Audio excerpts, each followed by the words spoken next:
Yes, people, we are back with the Behind the ERG podcast. As always, I'm your host, Edward, and we are back with another exciting episode which transcends sports, culture, community, and media.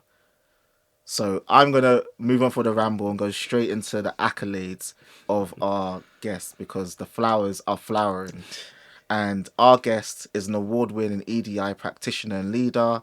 Their work spans elite sport, so sport at the top level, community strategy and culture. They've also led transformative programs across some of the most important and influential sporting institutions in the world, and they've embedded representation and culture into their everyday practices and processes. They were also spotlighted on the Football Blacklist Ones to Watch list, which spotlights leaders under 30 who are shaping the future of football. And they've also collaborated closely with Big Shaq. If you remember Man's Not Hot, that was a real movement for the culture. And they've been central to a key collaboration for Emerge, which was with Celebrating Our Game, which was a number of events across the most recent African Cup of Nations, which brought together multiple communities for culture, connection, and football. And I'm not even going to talk about the dramatics of that final. Not going to upset any of our Moroccan fans or Senegalese fans, but it was a spectacle nonetheless. Without further ado, the man, the myth, I'm going to introduce Jamie Dapaah. Ed, thank you. Really, really thank you for the longest introduction in the world. But no, really, really appreciate it. I could listen to that all day. But no, great to hear, some of the things that I've achieved because sometimes we often forget. Yeah. But thank you for the introduction and really, really happy to be here today. Appreciate it. Now, one of the key things that we advocate for and behind the ERG is wellness and well-being, especially brother to brother, just checking in on my people. So how are you feeling today? You know what, Ed? It's been a tough 2 weeks. My sister-in-law sadly passed due to cancer 2 weeks ago. And as you can imagine, the family have been sort of devastated by her loss. So yeah, it's been tough. It's been really, really tough. Been tough navigating the work-life balance as well as the personal life, as well as sort of the inner feelings and sort of her tragic loss. Not only a sister-in-law, but a friend, a great person in the world. So she will be missed, but she was a great person in the world and has left a big imprint on those that she left behind. Thank you for sharing that and the transparency in that, and thoughts and prayers with not just your family but her family as well. Thank you. And thank you for still giving us your time to have this conversation. Of course. And it's something we spoke about offline, that it's important to have these transparent conversations because our journeys in life are not always on an upward trajectory nor kind of joys and roses, and there's challenging periods that we navigate as well. Yeah, not everything is rosy or hunky-dory, but I think it's important to actually sometimes reflect on how you're actually feeling and speak to your friends. Look, we've got a great relationship, and obviously you've been privy to the fact that Ashley had passed, been really supportive. So I think opening up that conversation around how you're actually feeling and using your community around you to support you through hard times. But yeah, definitely going to use this period as motivation to, honour Ashley and her name, but also, remember that, she done some great work while she was here and just sort of continuing to keep that up. Yeah. And I'm going to ask a question based on what you just shared. Yeah. Which is, we all have challenging periods in our lives where we suffer unexpected loss, or we face challenges in terms of things we encounter that we haven't planned for. Based on what you just shared, because people go through these things but are still expected to kind of come to work and do the day-to-day things to kind of keep life going. What has kind of kept you motivated during this period, and what advice would you give to anyone listening who may have encountered a recent loss as well? To be honest, what has kept me going is my support network, those around me, friends, but also what Ashley would have wanted. She would have wanted me to continue to do the thing that I love, which is work in sport and entertainment, but also continue to achieve things that are really personal to me and my family. But also my niece Kamaya, she keeps me going, seeing that smile on her face today. She keeps me going. I'm doing it for her and the family, really. Thank you. And on that point of family and community,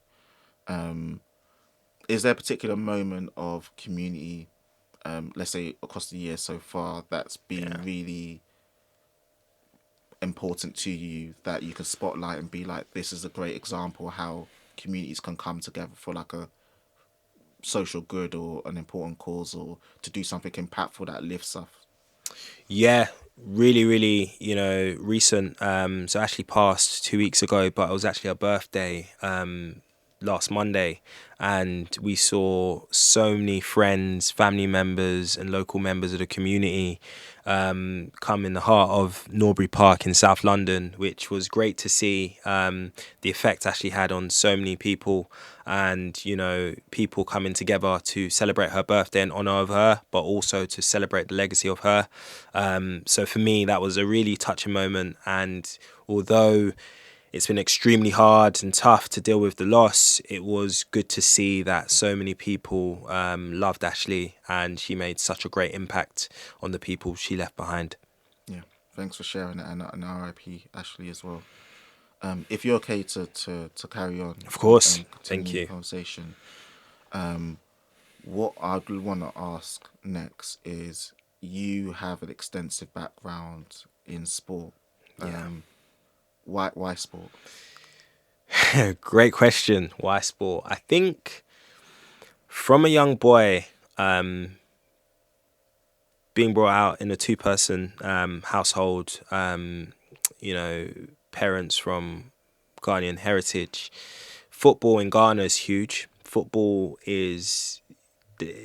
in Ghana live, breathe football. So my dad actually coming from Ghana to make a living in the UK in the 80s, he came with that same mentality of loving football, and he supported Liverpool when he came over in the 80s because of John Barnes and the sort of racial inequalities that Barnes had faced in his footballing playing career.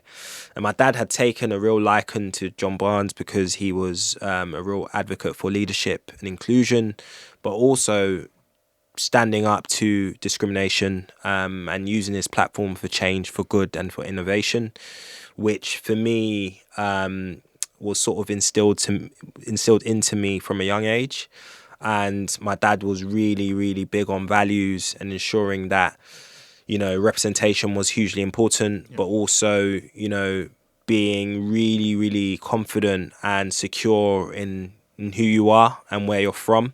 And that coupled in with, the values of football, which is teamwork, collaboration and hard work, which for me was something that I had seen in my dad going to work every day, but also his family life at home, which would be that passionate love for Liverpool, which is why I'm a passionate Liverpool supporter. And to be honest, I've supported Liverpool from a young age, and my dad had taken me to the games, but also John Barnes has been someone that we have sort of, myself has looked up to ever so often. But also coming into the sport of football, asking the why. I played football at a young age as well, so I played for Crystal Palace, age 8 to 15. I actually got released at 15, which I thought my life was over at that point, because when you are in the academy setup, you often think that football is the be all and end all, or playing football anyway.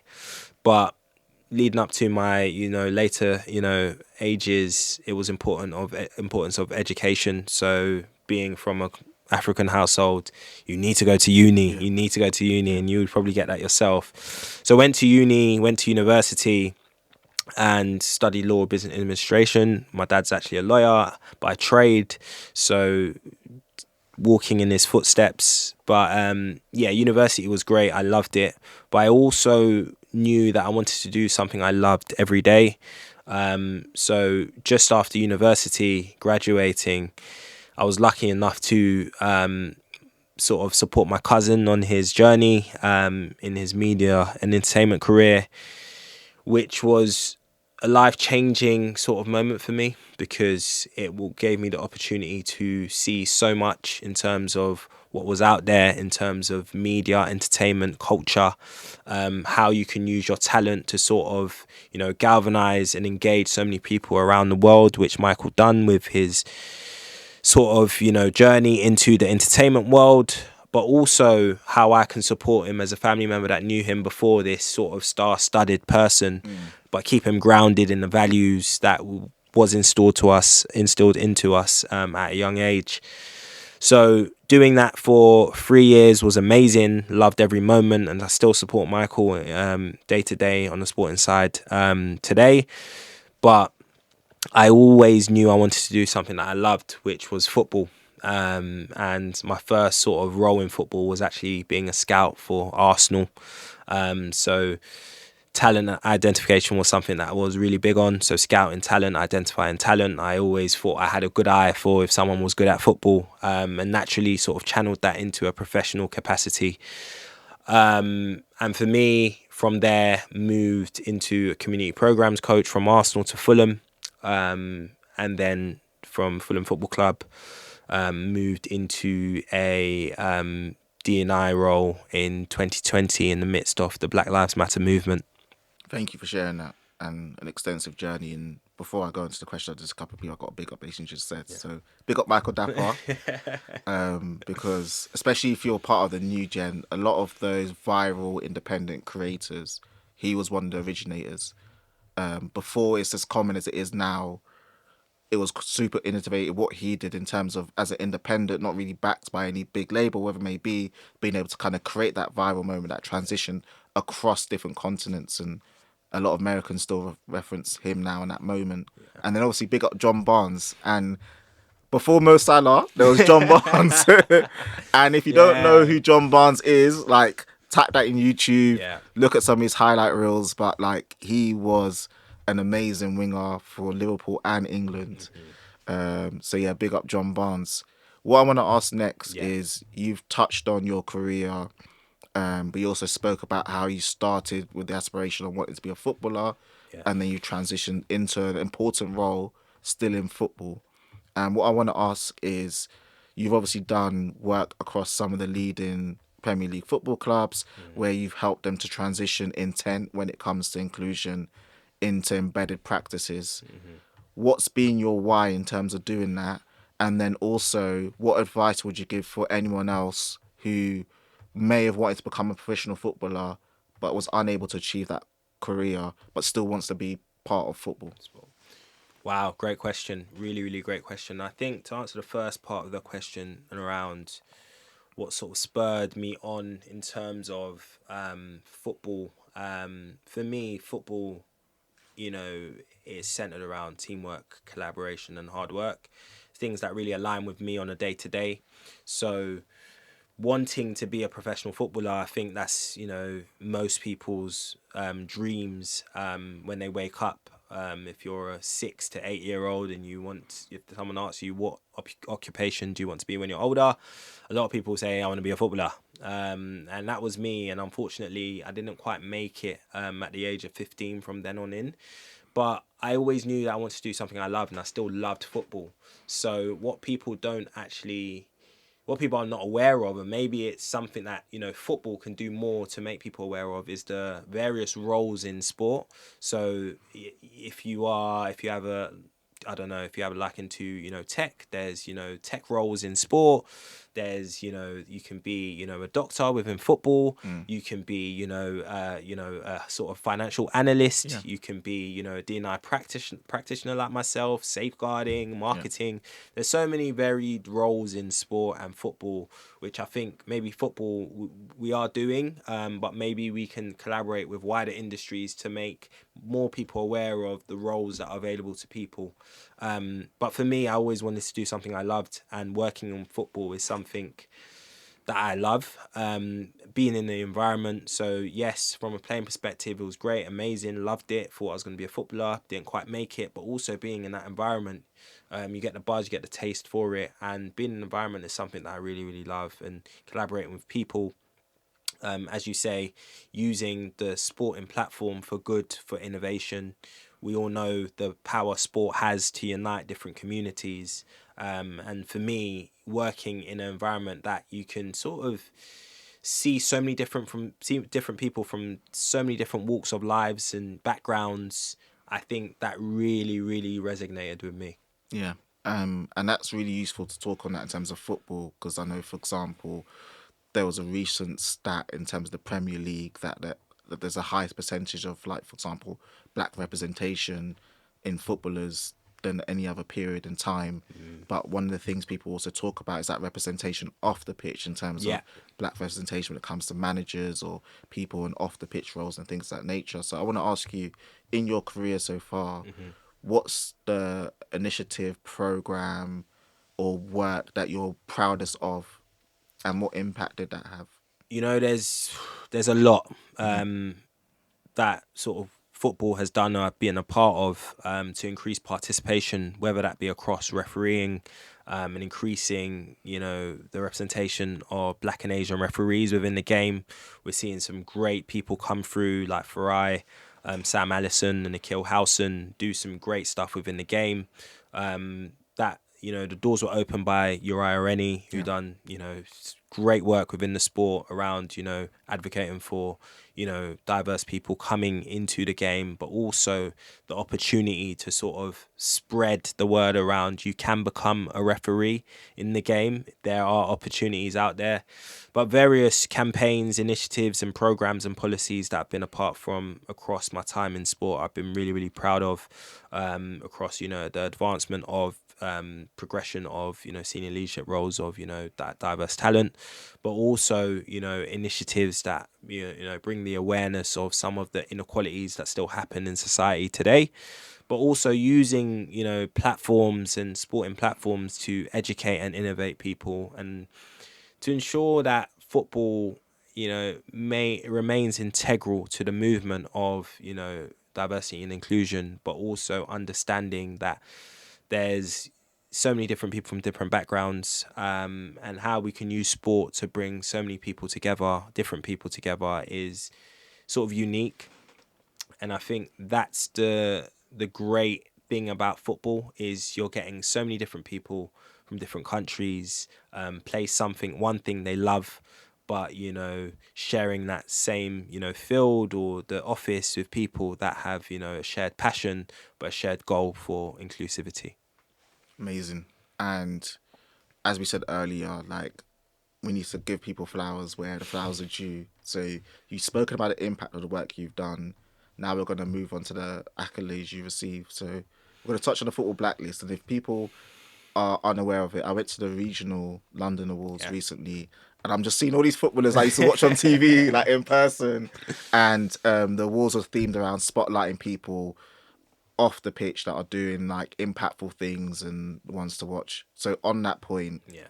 I'd love for you to talk more about, for people who don't know what it is, what the football blacklist is, and then what impact that recognition being on the ones to watch list has had for your career. Yeah, that was huge for me, to be honest, in 2021, because I was on the list alongside the likes of Raheem Sterling and Marcus Wow. Rashford, who were doing some great work within the game. Marcus Rashford with, the school's dinners, what he done in COVID, but Raheem Sterling with, his program, bringing talent through and the various things he does today.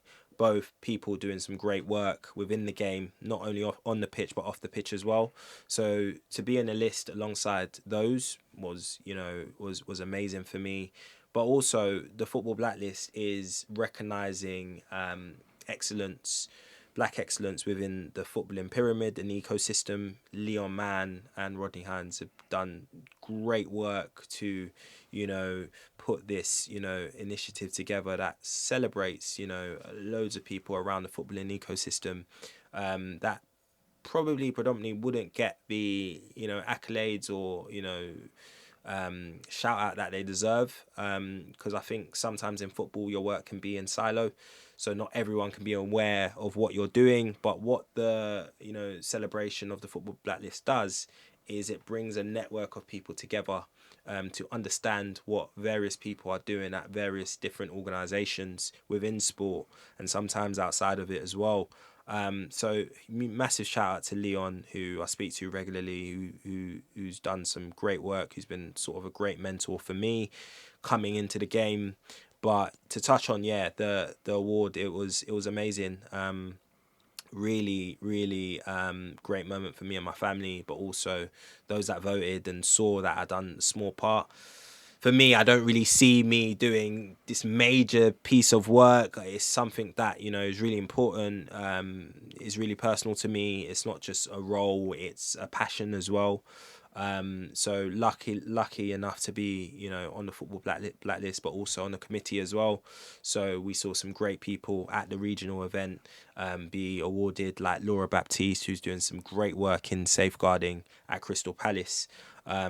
There's various people, but yeah, really great moment, really excited, and it's great to see how the Football Blacklist has gone from strength to strength. Thanks, Jamie, and blessings for everything you're doing, and shout out for the accolades. Big names there, Raheem, Marcus, and everyone remembers that school dinners campaign that he Yeah. led as well. I think he even got like a formal recognition for it Yeah, as well, I think he like did a MBE. MBE. Yeah, he Yeah, did. yeah, Yeah. yeah. So on that point, the next question I'm going to ask is, how in your work in inclusion and just your general life experience, how do people turn those like moments into like something that's embedded as like an ongoing practice, so it's not just something that's a point of time Yeah. thing, and then when the spotlight moves from it people forget about it? How do they keep the momentum going beyond the initial like impact? Yeah, I think, great question. I think, to be honest, something like the Football Blacklist, which we've just spoken about, I think if we look at from when it first started, many years ago now, it's gone from strength to strength. It's got the backing from, the FA and Premier League, which is amazing, which shows the commitment from the wider footballing ecosystem. And I think football as a whole, everyone within football is really committed to, covering, some of the historic gaps, which there has been some historic gaps in representation in senior leadership roles.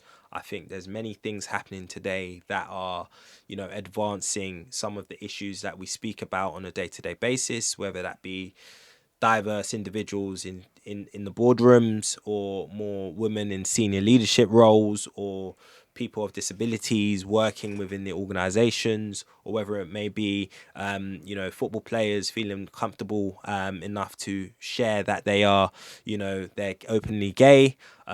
We are in LGBTQ plus History Month, Yeah, which is really important for us to continue the conversation around what we can do as a footballing ecosystem to really champion people feeling safe and welcomed within the footballing environment. So various things are happening across refereeing. If you look at the campaigns that different clubs and organizations are putting out yeah, now, really is connected to local communities. And as a football fan and supporter, you look at those campaigns and you feel really connected to them, and you feel that your club or your national body is singing from the same hymn sheet as you, and you feel really connected to the thing that you watch or go to on a weekly basis. yeah. And that's an important point, because as a supporter of football, a fan of football, the things I remember is like rainbow laces, Yeah, kick it out, yeah, when people taking the knee before kickoff absolutely. during the Join Floyd period as well. And also more recently now there's a campaign that's on Sky Sports around players doing like first aid training because Yeah, of the amount of players that have had like cardiac arrest or incidents on pitches. On that point, I know you're a massive advocate for like male allyship yeah, and supporting people from various protected characteristics, whether it's gender and women, things of that nature. And one of the things I noticed from the awards is the amount of women that were in the room, and yes, also the amount of women that are recognising. I know you mentioned Laura Baptiste. yeah. Why is male allyship important for you in sport? And what does visible allyship look like? So moving it from just discussing it to Yeah, actually action. practically, yeah, action. I think great topic, and I'm really passionate about this subject. I think if you look at society and you look at the violence against women and girls, Yeah, predominantly that starts with men. And I think male allyship is something that I've really been big on throughout my duration within sport and beyond, because we all have family members that we want the best for, but also ensuring that you show up for your colleagues in times of, hard times. I think it's important to not only say it but do it. Be a person of action as well. Be action orientated, which is hugely important. So if we look at, the violence against women and girls, I think it starts with men. So being a male ally to sort of call out bad behaviour. I think some of the banter in football, I think we need to call it out. Not everything's funny. Sometimes it's important to actually be really boundaried and call out the behaviour that you see or you experience.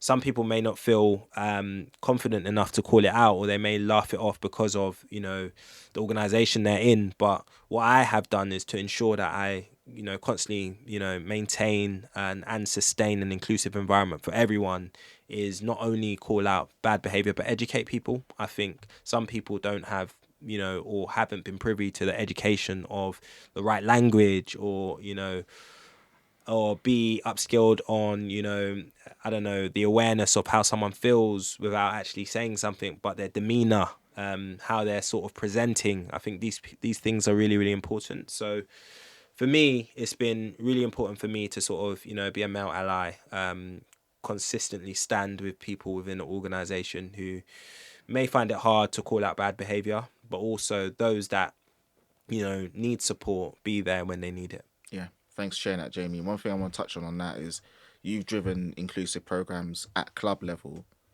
but you're now doing that in a space on a national level. What's the difference between delivering an impact across a specific club to doing it across a whole nation of people? And what advice would you give for people who are community leaders in their local area but want to expand that impact nationally? Yeah, no, really good question. I think club level, you can get really siloed with, your fan base, your internal culture, and what that looks like. But on a national, level, it's around, counties, local community groups, external partners, ensuring that, the body is the spokesperson for the whole of football, which can be difficult sometimes because you can't answer every question and you can't get everything right. A lot of, working within that structure is putting out fires, unfortunately, but it's to ensure that football remains accessible and inclusive to everyone, which, is not always easy, but it's something that's exciting. But I think both roles for me had been really insightful. I think you learn a lot about your local demographic, what you can do more to upskill a fan base around educational issues around inclusion, but also using the multi-stakeholder framework within a national sort of structure and how you can sort of engage so many different people in so many different sectors of sport. So yeah, both roles, and my advice to someone coming in would be to sort of use your experiences in both to leverage what you're trying to achieve. So if you're trying to, come from a club structure into sort of a national structure, how did you develop those policies? How did you educate the fan base? How did you educate, the colleagues, the workforce, and then use those same principles into the structure, which is more of a wider frame, but also understanding that you may need to tailor your approach because you're working with so many different stakeholders.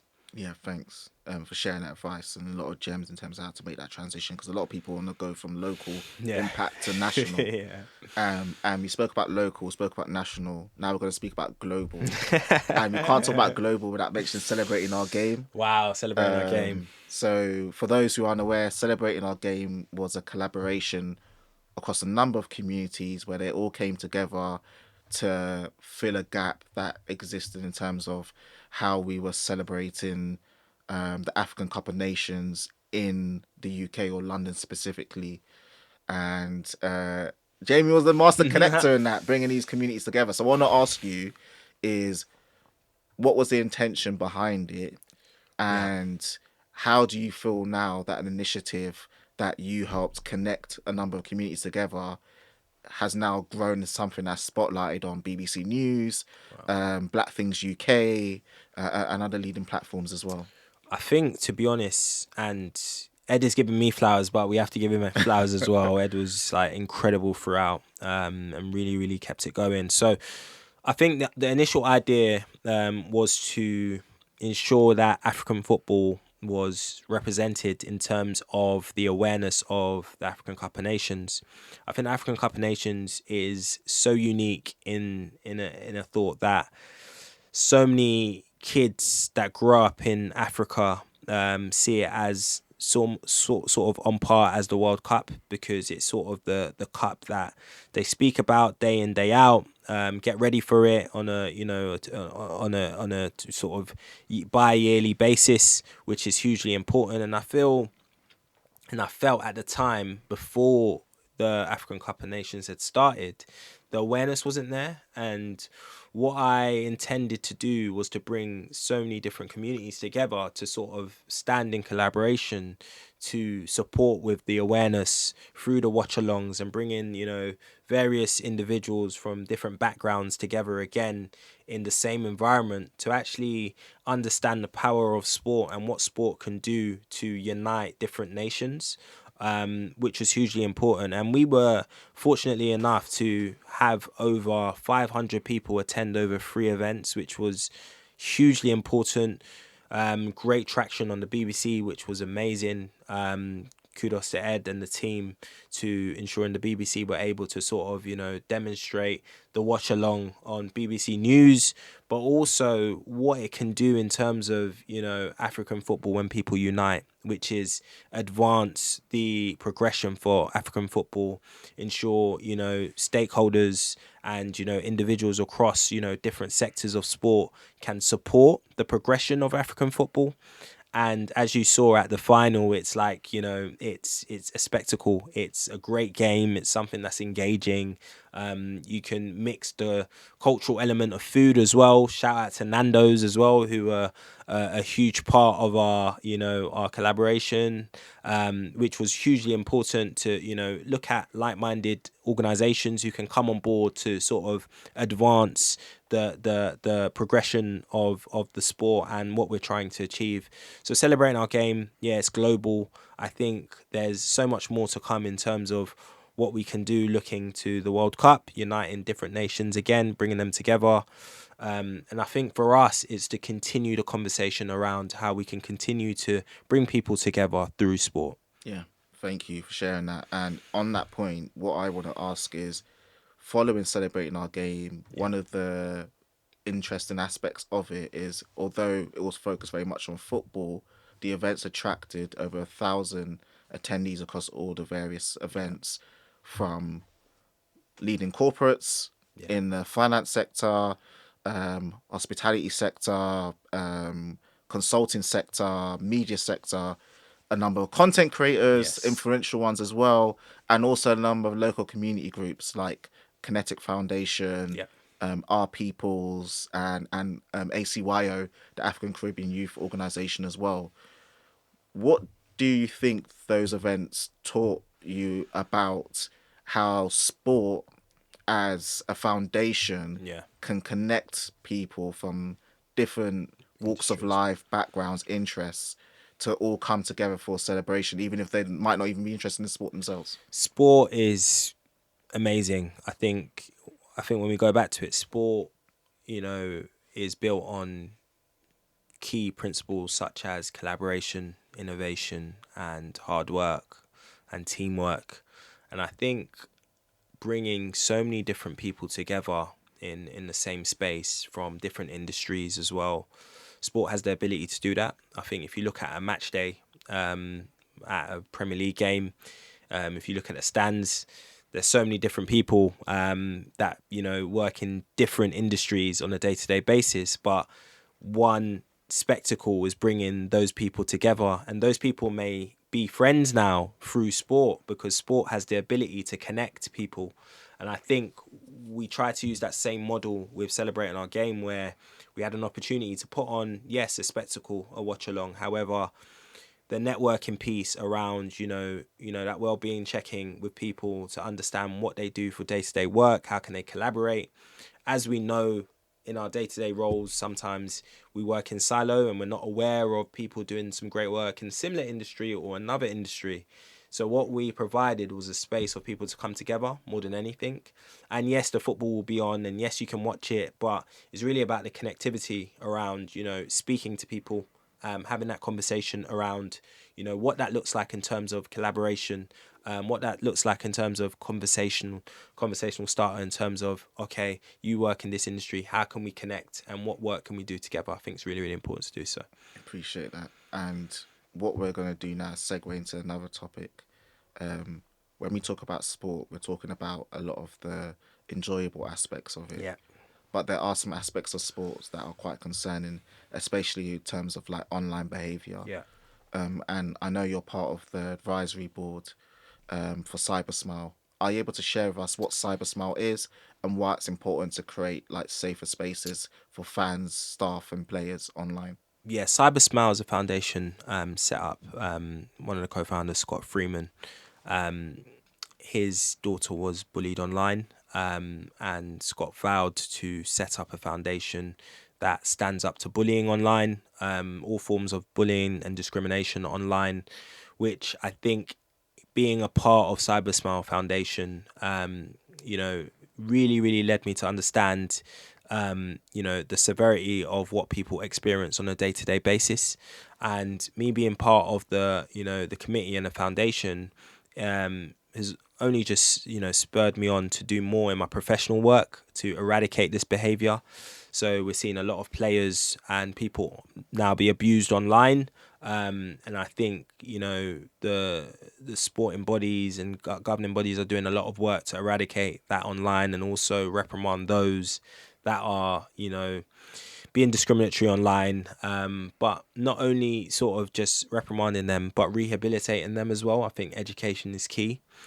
And that's what Kick It Out are doing a great job at, rehabilitating, and working with clubs in the league to do a lot of, work around, the football fandom and how we can eradicate that behaviour. But also the Premier League have an extensive investigational team who do some great work behind the scenes to look for individuals that are really, giving the game a bad rep, but also looking at how the online community can become a safe haven for people navigating, but also how we can use social media for good rather than bad. And I think Cybersmile Foundation just gave me more insight to, lead me to support in my professional capacity, but also the severity of what happens online. No, I appreciate it, and thanks for the work you're doing on that, and thank you to Scott for starting that, Yeah. especially from his lived experience of what his daughter experienced online. I'm going to transition out of sport briefly Yeah. to talk about your experience working with Michael Dapaah. And what I'm going to ask on that is, what was that experience like? Because looking at outwardly, like he's gone from local Perth from South London to Yeah. like traveling the world and meeting all these like celebrities Yeah. and musicians, things of that nature. And then what skills have you taken from that experience and brought into what you do now?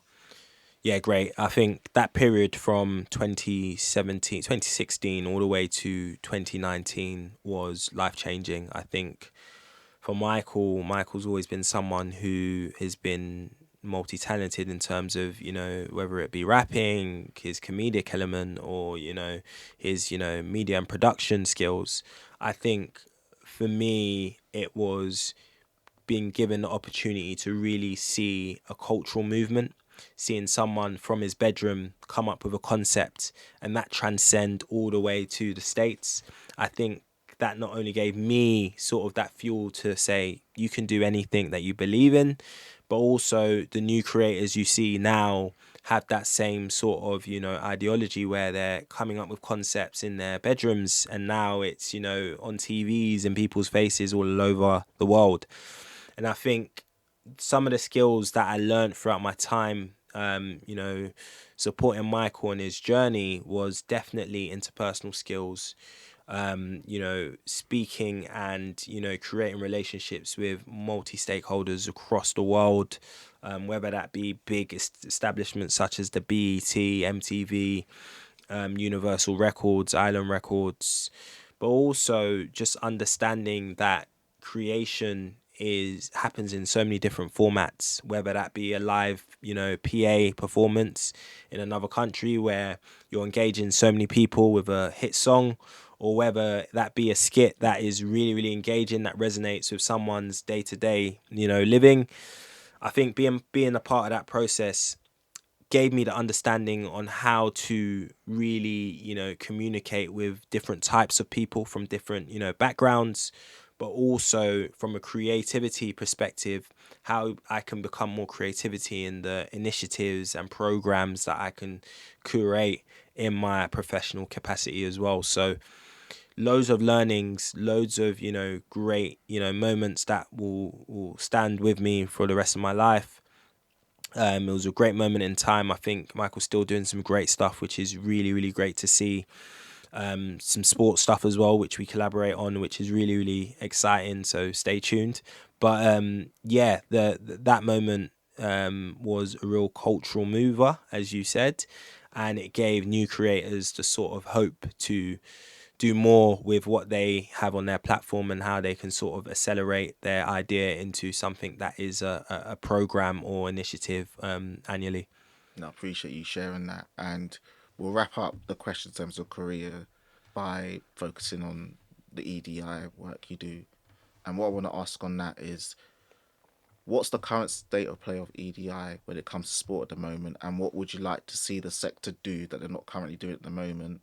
And then lastly, when it's all said and done, what do you want your legacy to be when it comes to the work you've done across sport and the communities you serve outside sport too as well? Brilliant, great question. I think, to be honest with you, D&I really passionate. Before I actually stepped into the role, I was doing a lot of community out-facing work, supporting people in local community. You know, helping the younger generation, younger people, give them advice, but also signpost them to opportunities that they probably wasn't aware of.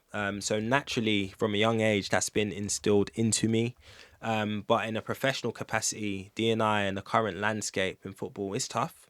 You're constantly having conversations that are difficult with an ever evolving landscape, which, in some jurisdictions are more difficult than others.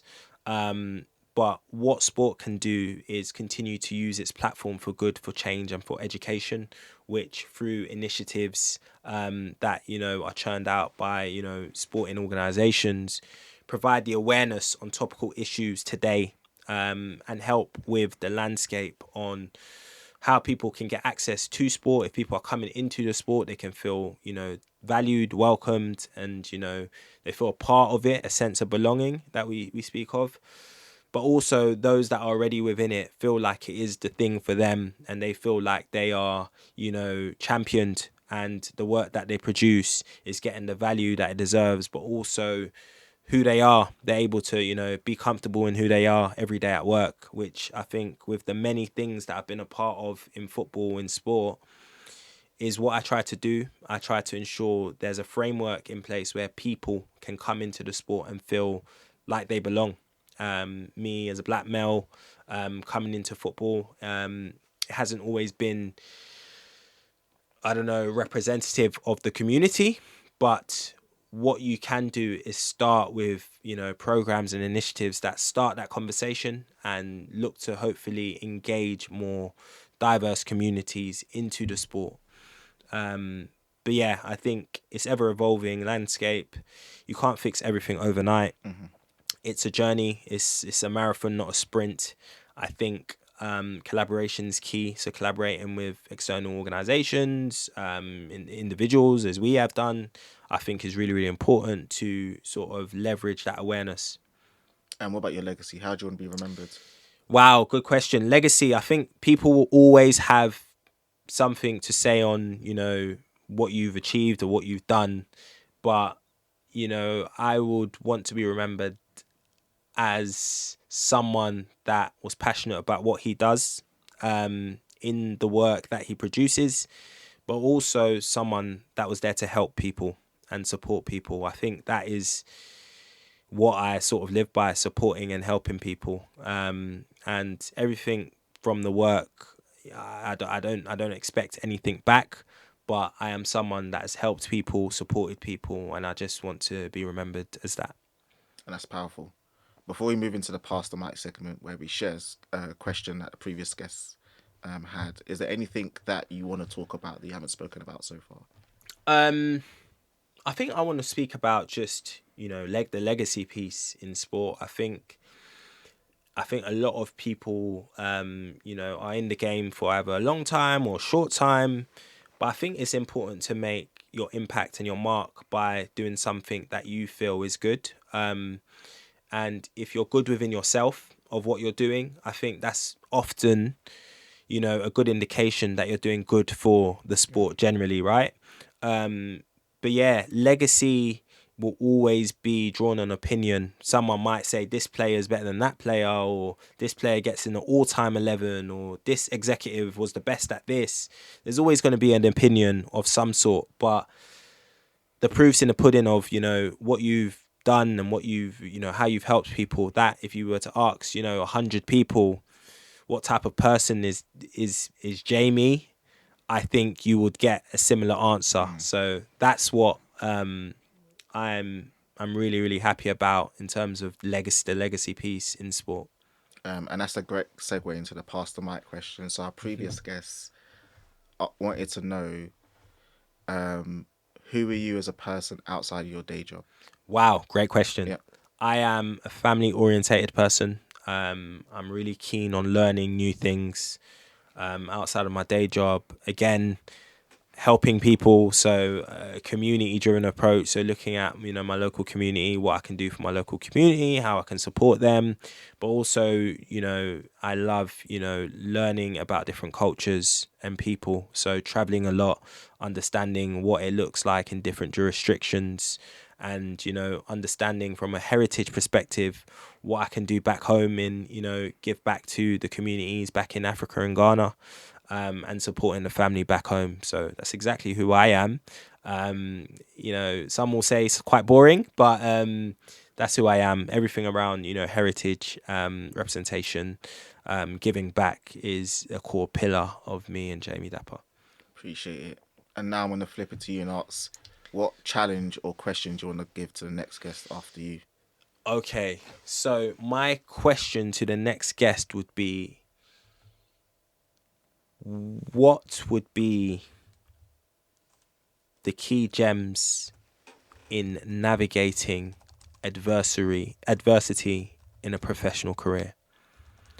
How would that person navigate adversity in a professional career? And what support would they draw upon? Powerful question. So good luck to the next guest. You can watch this, you got time to prep, but appreciate you so much for your time, especially considering the circumstances as well. Thank you, Ed. Which is a testament to your character of putting the people and community first. Still giving us your time to have this conversation, to kind of share your experience, share some gems as well, and hopefully stimulate an ongoing conversation in terms of what more people can do who are in sport or interested in sport when it comes to driving inclusive spaces. Brilliant. Thank you, Ed. And honestly, thank you for all the great work you're doing around the ERGs, but also being that central hub to bring in so many great, talented individuals together. I really, really appreciate it. You're doing some great works, and you need to get your flowers because you never sleep as well. Yeah, apologies. And someone said that in the previous comments as well. They was like, "You always look tired." Listen, I'm just busy. But before we go, you've mentioned so many different institutions and things. Yeah. How can people find out more information about Cybersmile, Football Blacklist, the work you currently do, or get in contact with you to learn more about EDI or inclusion, or just maybe support the work you're doing? Yeah, so on LinkedIn, Jamie Dapaah, so available on LinkedIn. So please reach out. Those people who want to get insight into working in sport, or those already in sport that want to collaborate, really open to new messages. but also on Instagram as well. So Jamie Dapaah on Instagram as well. Feel free to hit me up on there. But yeah, those are the two main sort of social handles. But obviously celebrating your game, if there's anything around celebrating your game that you want to collaborate on or look to collaborate and innovate and bring together different communities, we're more than open to conversation. So please do that on celebrating your game on Instagram. Appreciate it. Thank you so much, brother. And that's it from us. If you're watching, please continue to like, subscribe, share. Whether you're a corporate professional, like share it with your ERG, your staff network, your colleagues, your boss, whoever it may be. And please continue to amplify the voice of our guests who are giving us their valuable time to speak with us, share some gems, and hopefully drive conversations that can lead to people finding their powerful purpose when it comes to community in the corporate space. I'm Edward, he's Jamie. This is Behind the ERG, and that's a wrap from us. Bless.